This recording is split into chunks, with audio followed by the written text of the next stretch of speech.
All right, everyone, welcome back to another episode of the Insurance Toolkits podcast. This week, we have a very special guest on with us, Eric Hemati of FFL Tribe. He's one of the largest agencies in FFL, and he's been our contact person with the toolkit at FFL for quite a while now. So we're pretty excited to have him share some of his thoughts on leads and, really running an agency at the highest level. So, Eric, if you want to introduce yourself, that would be great. No, you did a great job. Thanks for having me. I appreciate it. Okay, so the first topic we wanted to cover today is leads. This is something that's been a hot topic recently, especially with COVID really disrupting direct mail. I mean, in many markets, many of you have heard that mortgage protection is really not even a thing. No matter how much money you have, in some cases, direct mail leads are just not going to generate a return. And I can speak to myself personally, even in April of last year, as soon as I closed on my home, I had probably 4 mailers in my mailbox. And then after that, in the coming weeks, there were several more. So it's become a market where direct mail, at least in the MP space, has become pretty saturated. And even on the final expense side, we've had people have had issues with returns. Everyone's having issues with returns.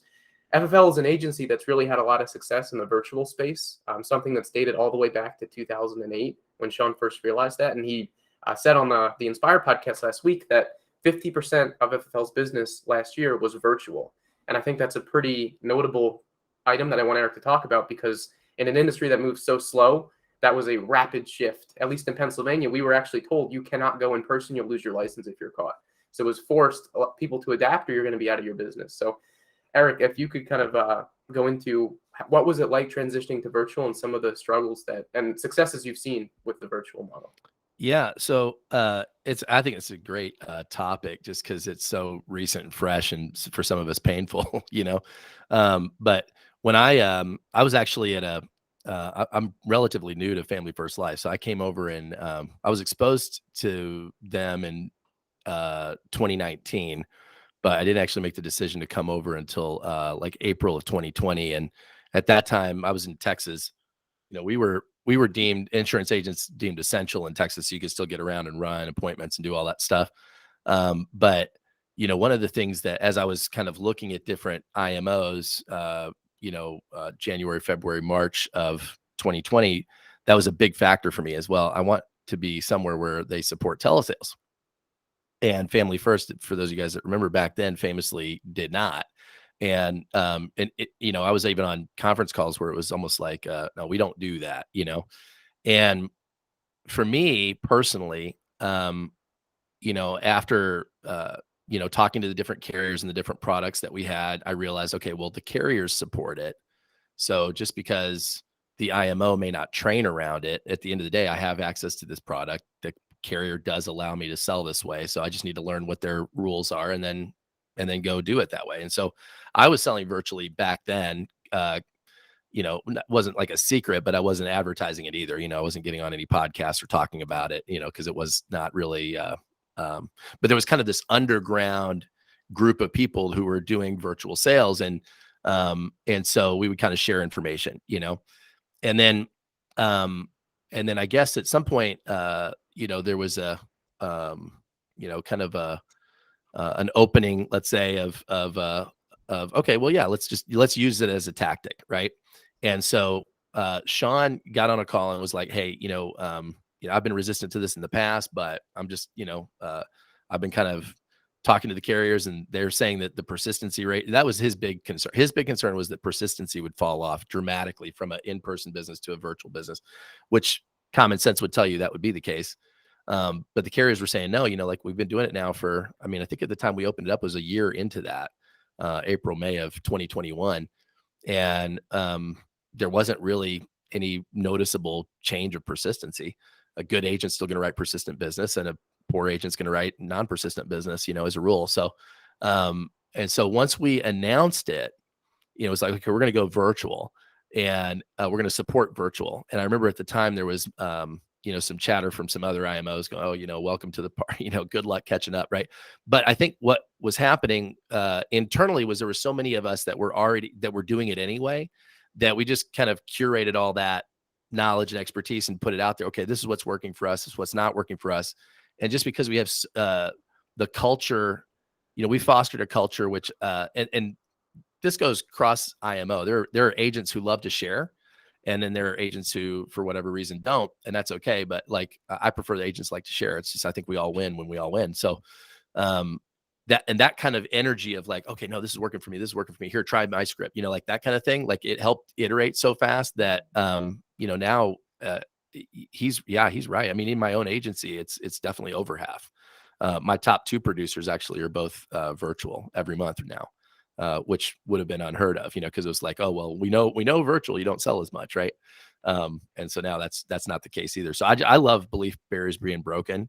And I think one of your questions was about the leads, right? Like what kind of leads in virtual? It's I think it's from the agents that I talk to, and when we're talking about leads, it's they all have various mixes. So some of them, I know one of my agents exclusively wants mortgage protection. That's it. Other agents are like direct mail. I won't work an internet lead. And then I have other agents that are all internet leads.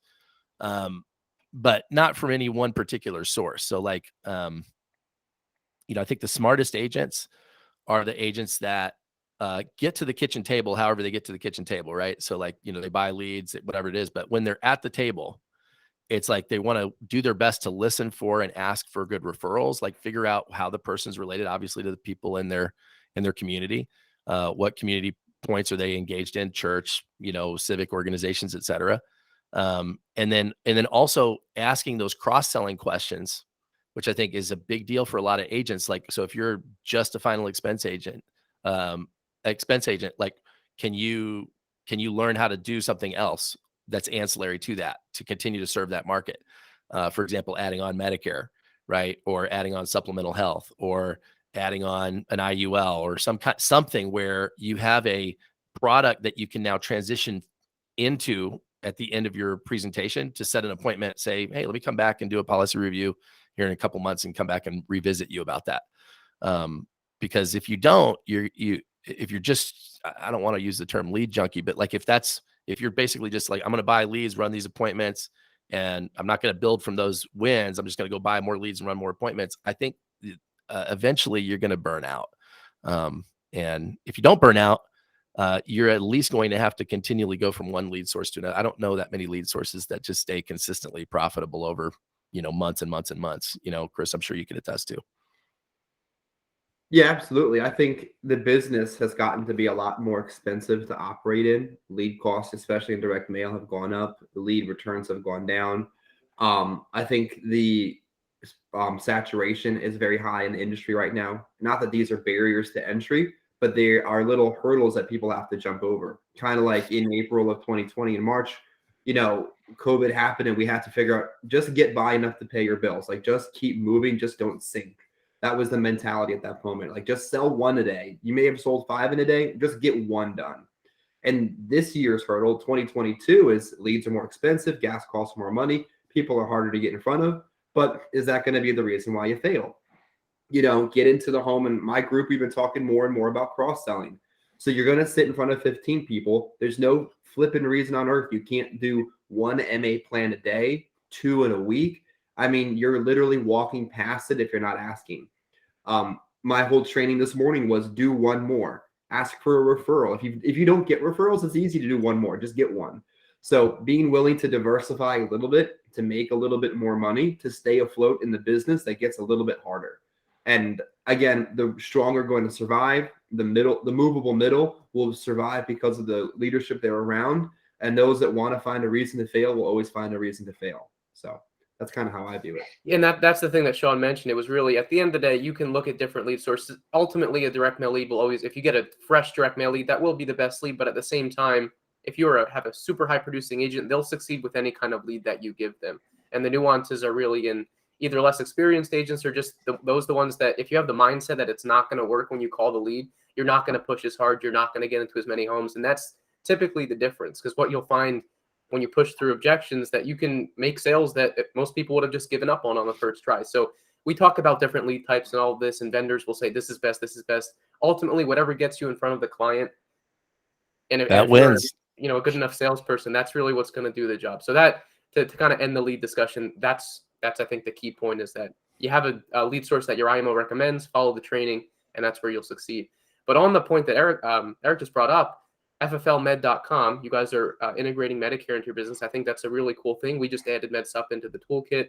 Yeah, we're excited about that. Yeah, in addition to dental plans. And I think it's such a key thing, especially with the final expense market, because so many of these people, some of them understand their life insurance, none of them understand their Medicare at all.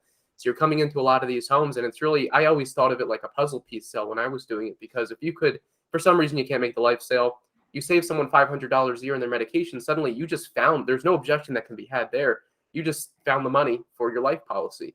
In addition to that, it's a huge trust builder when you become the insurance guy, not just the life insurance person. So Eric, do you want to kind of talk about what went into, building the site and the products that you guys are going to be rolling out to the agents?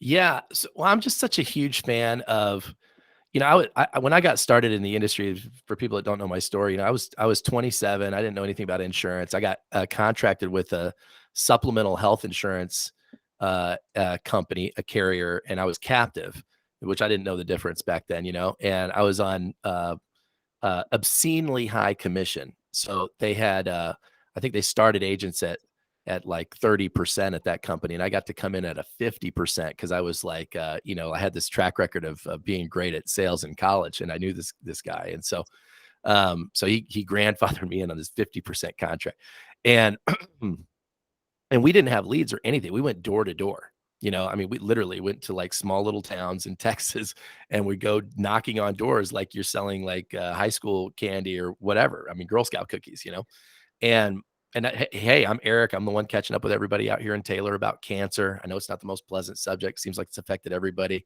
I just got done talking to Billy over here. Do you got a place we can sit down? And you'd wipe your feet, break eye contact. And I did that I sat in thousands of houses, selling literally like one product. We had a cancer and then a heart policy, and then we had an accident policy. You could sell it. It was brand new. It was so exciting. I could sell an accident policy. And, over the years, like I look back at that, and it's, but I'm so grateful for that experience because, it tells me like, okay. And we have agents. That company's still hiring people today, and they're still, being successful at it. So if you can be successful with one product line on what I would consider very low comp and, with no leads, right?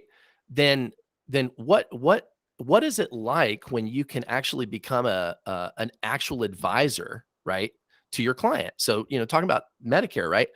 When you sit down with a client, a prospect, let's call her Mildred, right? So you're sitting down with Mildred over Zoom or at her kitchen table, and if you can help her with a final expense plan, great. So, you just, you created a $400, $500, $600 a year premium, and she, her beneficiary is going to be better off. She can sleep better at night. And when you ask at the end, hey, by the way, Mildred, one of the other things I do is I help people with their Medicare. Do you know anybody that's confused about their Medicare right now? Because I'm more than happy to help them with it. Just that one question. And, everybody's got, my own parents are confused about they're in their 70s. They don't, and how does it work? And so, even though the government spends all this money advertising to people and coach them, hey, it's Medicare time, you need to get on it. And then they still end up signing up without agents on plans that are not a good fit for them, or missing deadlines. I have a good friend of mine called me when she found out we were putting Medicare together. And she turned 65 last year, but somehow missed her deadline. Now she has these penalties, and she's like, well, I'm so glad you help with that. Now you can help me with this. And of course, yes, I can. And I have these carrier numbers. I start calling. I'm like, man, this is a real disaster. Right. And she's an educated woman. There was, I think somehow got muted. Eric, I think your mic's. Yeah. Anyways, there's no reason for her to miss it. She just missed it, So we were really excited. So Sean approached me back in October and said, hey, since the partnership with Integrity, we've got all these Medicare companies that we work with now. I think Integrity somehow like 6 out of every $10 that's spent on Medicare premium goes through an Integrity partner, which is just nuts. And so, they had been encouraging Sean, like, hey, if you can get your agents interested in Medicare, it'd be amazing. And so he asked me if I would spearhead it. So we built FFLmed.com. We've negotiated. We've rolled out Medicare supplement, 11 different carriers for our agents. Most of our agents are not Medicare savvy, although we do have some that are and that sell with other Medicare IMOs. So if they have contracts with other Medicare IMOs and want to move them to us, they can, and we'll use their production and honor their contracts. if they want to keep them where they are, they can. We're an open platform, always have been, always will be. They don't have to sell it through us. If they want to, we'll have incentives for them to do so. But the real exciting thing for me is for new agents that don't know anything about Medicare. And to empower that person, you already have a life and health license, most of us in whatever state that you're in. And so your license already allows you to have this conversation. You just, if you've never done it before, it's just because you're not educated on how it works. And so we have a boot camp we'll put you through and kind of teach how the conversation works, how the product works. And then it's so empowering to be able to help a senior with this. Like for me, I was kind of new to the space myself. So like for me to start helping somebody with I've always sold nice to have products, like life insurance. I mean, some would argue it's a need to have, but legally it's a nice to have, right? I mean, nobody's going to throw me in jail for not having it, right? I might be a jerk, but it's my choice, right? But Medicare is a need to have. It's like car insurance or building insurance. If I own a business, I mean, I can't drive my car without insurance.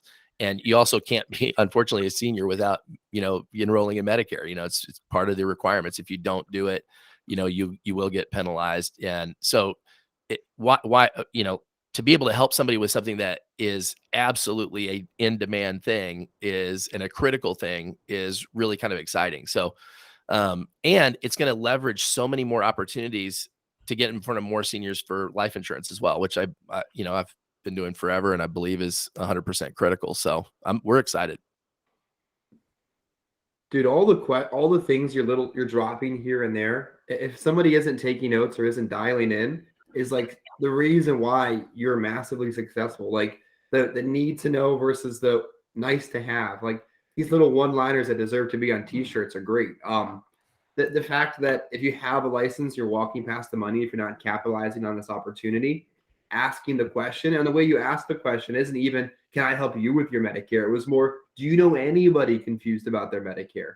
It's a very non-confrontational way because they're going to say, I'm also confused and I'm also sitting right in front of you. So can you run the rates and see if I qualify for something?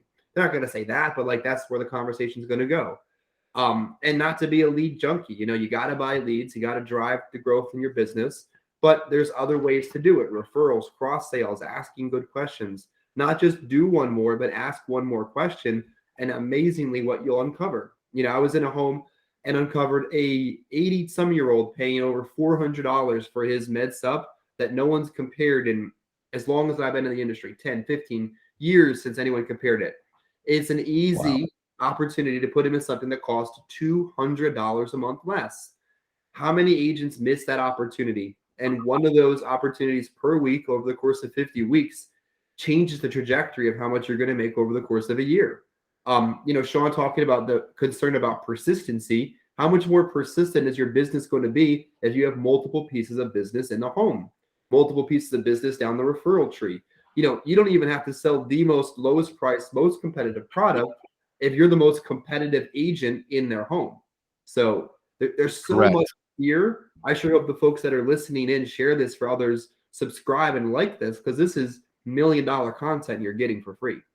I think Medicare is a great space because you don't have to be the super proficient expert at it. I mean, Chris is like the CEO of Cigna in our area. It's a carrier that doesn't have a very strong network. It doesn't have really the most competitive plans, but Chris, he'll admit it. He goes for the low-hanging fruit. If they fit and it helps the client, that's what he'll do. And that added on a lot of value into his business for a long period of time. And he didn't need to worry about contracting with 19 carriers and learning 16 different plans. So if you're thinking about starting with Medicare, you don't have to, be an expert all at once. You don't have to learn everything all at once. Pick one or two carriers, follow the training that's provided. And you can, even if you're just doing one a week, that's a huge, my first sale, I remember I wrote the life policy. I did a Medicare. I called our Medicare person at the time. I said, I just did one. When is this, $50 or so going to get deposited for me? And he said, what'd you sell? I said, Med Advantage. They never had a plan. He's like, Joe, that's like $500. So I had no idea that I could just do one of these a week. And I'm basically covering the majority of my lead bill. And that's how I thought of it for a number of years, is I can cover my leads with the Medicare and I can make pure profit on the life side. So that was huge for me. And I think it's going to be huge for any agents who aren't doing it now, but are already sitting with final expense clients. Because, those are the people that already have this. You don't have to buy more leads. You don't have to do anything else but ask the question and be contracted to sell the products, which I think is really cool. Yep. So the last topic that we're going to cover today is, duplicating success. I think when you look at a lot of different IMOs, you have a few people at the top and then everything is under that. You don't really have a lot of large agency owners. But with FFL, if you are on Facebook or LinkedIn, you see the announcements every week of a new agency becoming an integrity partner. And that's not something that's done lightly. This is a multi-billion-dollar private equity company. So these companies are getting acquired. That means they're growing. That means they have good financials and a number of other things. So Eric, if you could kind of go into why is it that FFL was more of an anomaly in that you have all these agency owners that are having multi-million-dollar a month levels of production, whereas you don't really see that. Not to say that there aren't successful agencies elsewhere, but I think you don't see the duplication of success anywhere else in the industry on the life side besides FFL. Yeah, it took me a minute to figure it out because so I was looking from the outside myself a couple of years ago, like I was telling you, and there were two other organizations that I was also looking at very seriously, and I chose FFL instead. And the biggest reason was the chance for an integrity partnership. And the thing about integrity is it's not like you have to be with, I mean, obviously they'll buy any company that's profitable enough, right? So they're all about profit. The problem is that you typically cannot earn enough profit without being an IMO yourself to actually get there, right? They're not interested in a business that is doing, I think from what I understand, that the minimum threshold that they're looking at is somewhere around, $500,000 to $750,000 of net profit before they consider, a conversation even, right? So, and really they want you to be north of $1 million a year of net profit.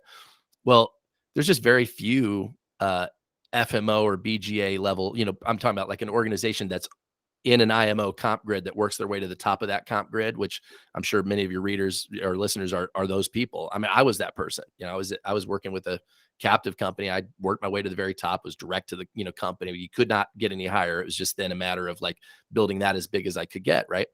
And I would never have gotten to that level. I mean, I was almost there in terms of gross, right? But like not net. I mean, like it would not happen, And even then, if I had gotten there conceivably, my marketing agreement that I had with that carrier didn't allow me to sell it to a third party. So there's contractual obligations that people get into without realizing it. Like I didn't know that. Because I was told I had ownership. Where I was, you're an owner. You're an owner. Your partner. You. I think you cut out a little bit, Eric. Oh yeah, I see that. Sorry. I was told I was an owner. I had equity, whatever. But like, when I had a lawyer actually review my marketing agreement that I had signed, it was like, oh, you actually don't have any liquidity here at all, right? And so, FFL number one, the big reason that it's guaranteed to be, well, not guaranteed, but the structurally is there is no marketing agreement. So there's no agreement between me and Sean that says anything, at all. He didn't put something in front of me, asked me to sign it. I mean, I may end up having to sign something if I chose to leave, for example, say I'm not going to disparage the company, but like there's nothing in writing that tells me what I can and can't do with the book of business that I'm building, period. So number one. Number two, the way Sean's done the comp grid is, see, in most other, let's say the top level of comp that you could get somewhere would be like, say 150%, right?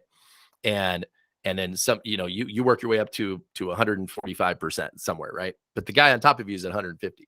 Well, how do you get to where he is, right? I mean, he's not going to let you get there because he needs that override, right? He's not going to just voluntarily give it up. And if he does give it up, he's going to want, like where I got to come same level with the guy that brought me in, but I had to kick back. I had to literally put him in the hierarchy as like an invisible team leader over a portion of my business for a period of time in order to pay him back for the revenue that he was losing by allowing me to get to that level. I mean, I'm sure, with all the people you have listening, that there's all kinds of creative solutions for that, right?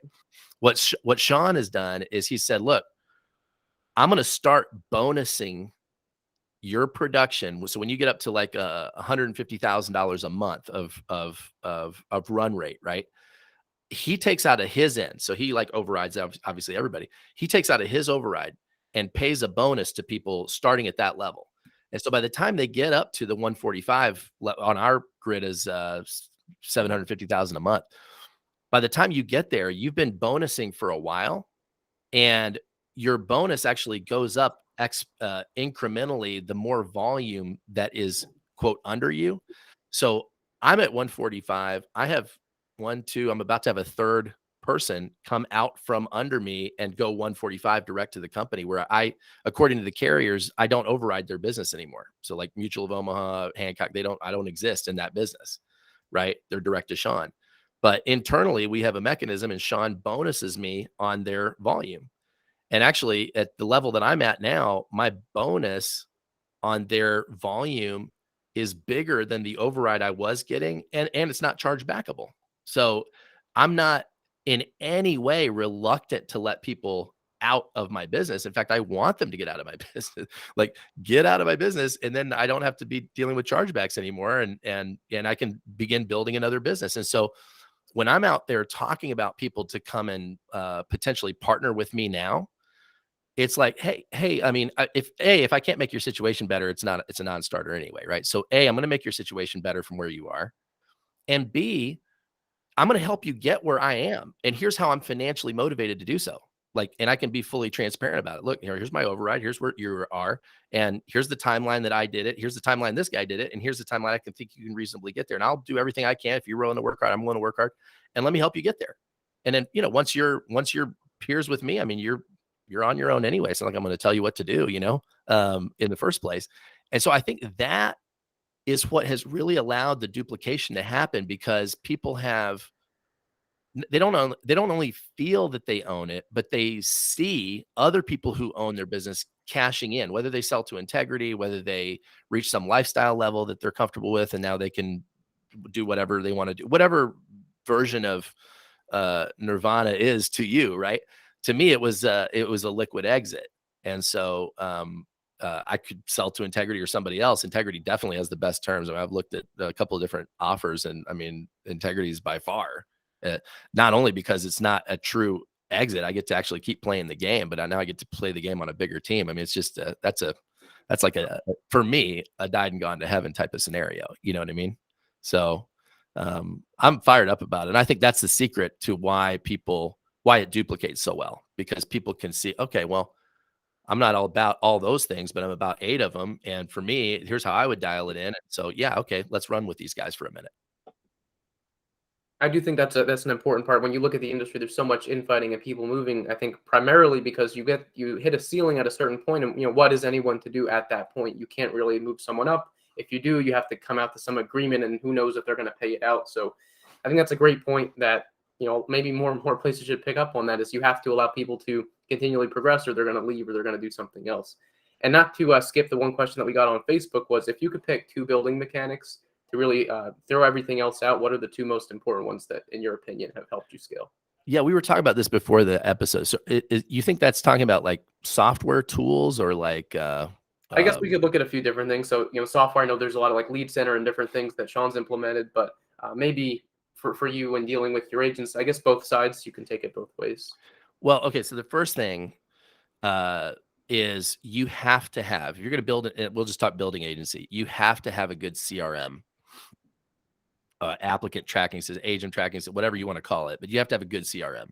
So for me, after years and years of hunting, I had used HubSpot. And had kind of HubSpot I loved because it was free. You can get the free version, and then all your managers could be on it for free. Everything, and so you could create.